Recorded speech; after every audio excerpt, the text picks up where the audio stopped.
बघा song of the open road. 12वी English हा विषय आहे. त्यात ही कविता आहे. आपण पोयम जो सेक्शन आहे तो लवकरात लवकर या महिन्यात कंप्लीट करूया. ठीक आहे. आणि मग समाजशास्त्राचे व्हिडिओ आपल्या चॅनलवर अपलोड होतील. आणि चॅनल सबस्क्राईब केलं नसेल तर माझं चॅनल आत्ताच्या आत्ता सबस्क्राईब करा. आणि ही जी व्हिडिओ आहे ती कृपया शेवटपर्यंत बघा. कारण मी ना शेवटी एक अशी ट्रिक सांगणार आहे जेणेकरून तुमची बोर्ड परीक्षेमध्ये मार्क वाढण्याची शक्यता काय आहे जास्त आहे इंग्लिश या विषयात. ठीक आहे. म्हणजे मी अशी ट्रिक सांगणार आहे व्हिडिओच्या शेवटी की जी तुम्ही बघितली म्हणजे ती जी तुम्ही ऐकलीत की तुमचे बोर्ड परीक्षेमध्ये इंग्लिश या विषयामध्ये तुम्हाला 80 पैकी 79 मार्क सहज गॅरंटेड मिळू शकतात. ठीक आहे. फक्त ती ट्रिक काय आहे यासाठी हा व्हिडिओ शेवटपर्यंत बघा. मध्येच स्किप करून जाऊ नका किंवा व्हिडिओ बंद करून जाऊ नका. ठीक आहे. आम्ही तुमच्यासाठीच हे असे व्हिडिओ बनवतो. त्यामुळे तुम्ही हे ते शेवटपर्यंत पहा. बघा, इंट्रोडक्शन म्हणजे याची प्रस्तावना जी आहे किंवा ओळख जी आहे, आपण कवितेची एक आढावा घेऊया, त्याची एक ओळख घेऊया. The poem song of the open road is written by the famous American poet Walt Whitman. जो कवी आहे तो कुठला आहे? अमेरिकन कवी आहे आणि त्याला फादर ऑफ फ्री वर्ड म्हणजे मुक्त छंदाचा जनक असे म्हटले जाते. कारण म्हणजे त्यांच्या कविता कशा आहेत? मुक्त छंदातल्या आहेत. यमक तिथे काय म्हणतात ते यमकता नाही आहे त्या कवितेत. आपले विचार मुक्तपणे त्याने मांडले आहेत. फक्त यमकपणा नाही आहे कवितेत. रायमिंग स्कीम त्या कवितेमध्ये नसते. It is a part of his collection leaves of a grass. ही जी कविता आहे त्याच्या लिव्हज ऑफ ग्रास चा एक म्हणजे भाग आहे. तर त्यातनं घेतली आहे. ठीक आहे. This poem beautiful reflects his philosophy of freedom, equality and optimism. ठीक आहे. ही जी कविता आहे ती स्वातंत्र्य, समानता आणि जी काही आशावाद आपण एक कायम जिद्द बाळगायची असते मनात. ठीक आहे. तर ती जिद्द आणि एक म्हणजे तत्वज्ञान आहे ते स्वातंत्र्याचे, समानता आणि एक आशावादी दृष्टिकोन ते या कवितेतून स्पष्ट होतं. थांबा, व्हिडिओ स्किप करू नका. शेवटी मी तुम्हाला एक ट्रिक सांगणार आहे. ती बघा आणि मग व्हिडिओ स्किप म्हणजे हा व्हिडिओ शेवटपर्यंत बघा. ठीक आहे. अजिबात व्हिडिओ स्किप करू नका. थांबा जरा. व्हिडिओच्या शेवटी मी एक ट्रिक सांगितली आहे. ती ऐका. ठीक आहे. सेंट्रल आयडिया काय सांगतो याची म्हणजे मध्यवर्ती कल्पना किंवा त्याची थीम काय आहे ते सांगतो. Freedom and independence. The poet पोएटला काय हवंय? एक स्वतःचा मार्ग त्याला निवडायचा आहे आणि कोणावरही अवलंबून राहायचे नाही त्याला. तो स्वतःचा निर्णय स्वतः घेऊ शकतो. स्वतः या जगात वावरू शकतो. म्हणजे तो कुठलीही गोष्ट दुसऱ्यांवर त्या कुठल्याही गोष्टीसाठी तो दुसऱ्यावर अवलंबून नाही. एवढं सांगायचं या ह्याच्यात एवढंच सांगतो, की कवी कोणाही एका व्यक्तीवर अवलंबून नाही. ठीक आहे. तो स्वातंत्र्य विचार करतो. तो स्वतः चांगल्या मार्गाने जायला सक्षम आहे. स्वतःचा स्वतः कमवू शकतो. एक त्याचा आशावादी दृष्टिकोन आहे. ठीक आहे. एवढंच सांगू शकतो मी यात. ठीक आहे. सेल्फ रिलायन्स इनकरेजस आहे तो आणि तो म्हणजे ध्येयवादी आहे. या म्हणजे जे आपले ध्येय आहे तोपर्यंत आपण सतत प्रयत्न केले पाहिजे. जोपर्यंत आपल्याला एखादी गोष्ट मिळत नाही. म्हणजे ध्येय प्राप्तीसाठी सतत प्रयत्न आपण केले पाहिजे आणि जाणीव आपल्याला असली पाहिजे. नंतर एवढंच मी या सेंट्रल आयडियामध्ये सांगू शकेल. त्याचा सारांश जर सांगायचा झाला, ठीक आहे. इथे उपमा अलंकार आहे, की इथे कवीने उपमा दिली आहे. एका विशिष्ट घटनेला. थांबा, व्हिडिओ स्किप करू नका. बघा.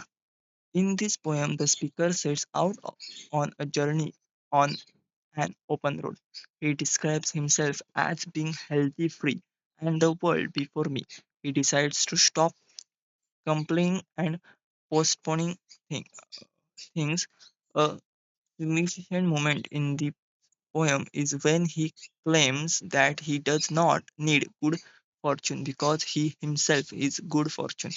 बघा, हे जे इथे सांगितले आहे की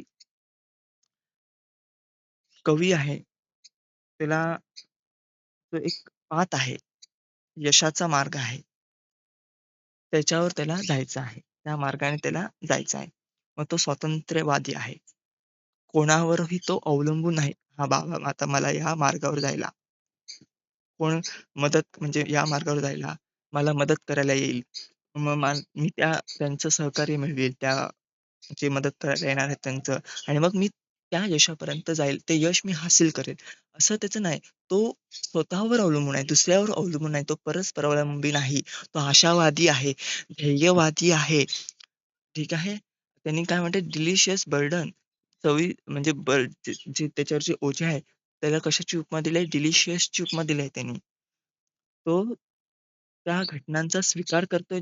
त्याच्यावर जे जे अनसक्सेस मिळतं त्याला, त्याचा तो स्वीकार करतोय. त्याच्यातनं तो मार्ग शोधतोय आणि सक्सेस आपल्याला यशस्वी कसं होता येईल, याचा एक काय करतो आहे मार्ग काय म्हणतात यावर काय म्हणतात ते एक विचार करतो आहे तो. ठीक आहे. आता इथे फिगर्स ऑफ स्पीच बघा. मेटाफर आहे. The long brown path before me. हे तुम्हाला कशासाठी फिगर ऑफ स्पीच म्हणजे ॲप्रिशिएशनसाठी विचारलं जाऊ शकते. हे खूप महत्त्वाचं आहे. ठीक आहे. समरी कळली, की कवी हा कोणावर अवलंबून नाही. त्याला स्वतःचाच मार्ग यशाचा स्वतःचाच मार्ग निवडायचा आहे. त्याला कोणाची मदत नको. त्याला स्वातंत्र्य पाहिजे, विचारात पाहिजे. मग ते कशातही असेल चांगल्या बाबतीत. ठीक आहे. नंतर आहे पॅराडॉक्स आहे. इथे रिपिटेशन आहे, पुनरुक्ती अलंकार आहे. ठीक आहे. मेटाफर आहे, पॅराडॉक्स आहे, पुनरुक्ती आहे. ठीक आहे. आता पोएटिक ॲप्रिशिएशन. आता तुम्हाला जे ॲप्रिशिएशन केलं जातं, तर ते मुद्दे दिले असतात. त्यानुसार तुम्हाला ॲप्रिशिएशन केलं जातं, करायचं असतं. Title. The title suggest a journey and the friend of the open road. ठीक आहे. पोएट कोण आहे? Walt Whitman and American poetry. तो अमेरिकन पोएट आहे. स्टाईल.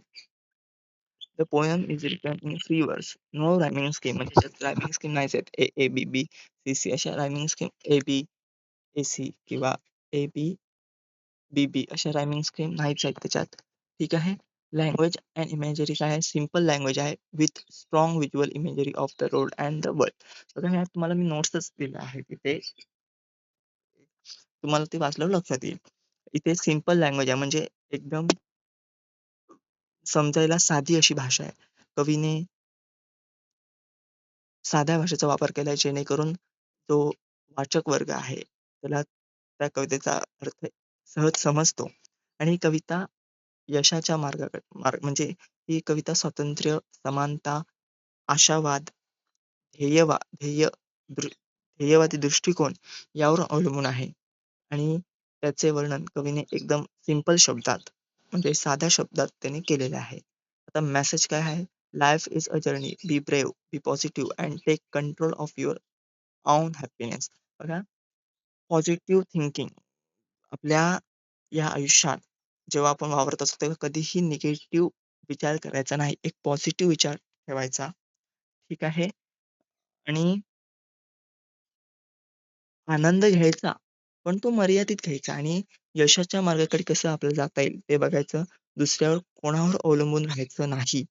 कारण लाईफ ही एक काय आयुष्य हा एक अशी जर्नी आहे, जिथे टर्निंग पॉइंट्स आपल्या आयुष्यात येत असतात आणि म्हणजे चढ-उतार हे येत असतात आपल्या आयुष्यात. फक्त त्यावर आपण मात करायची, हे कवीने सांगितले आहे.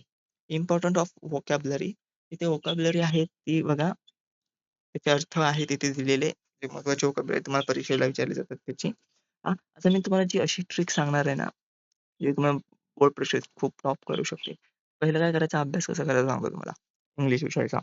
तर पोएट्री आणि पॅसेज म्हणजे लेसनवर आपण व्हिडिओ बनवणार आहोत. ग्रामरवर बनवणार आहोत व्हिडिओ. तर तुम्ही काय करायचंय, आपले फक्त व्हिडिओ बघायचे. त्या नोट्स मी तुम्हाला अवेलेबल अवेलेबल करून देतो.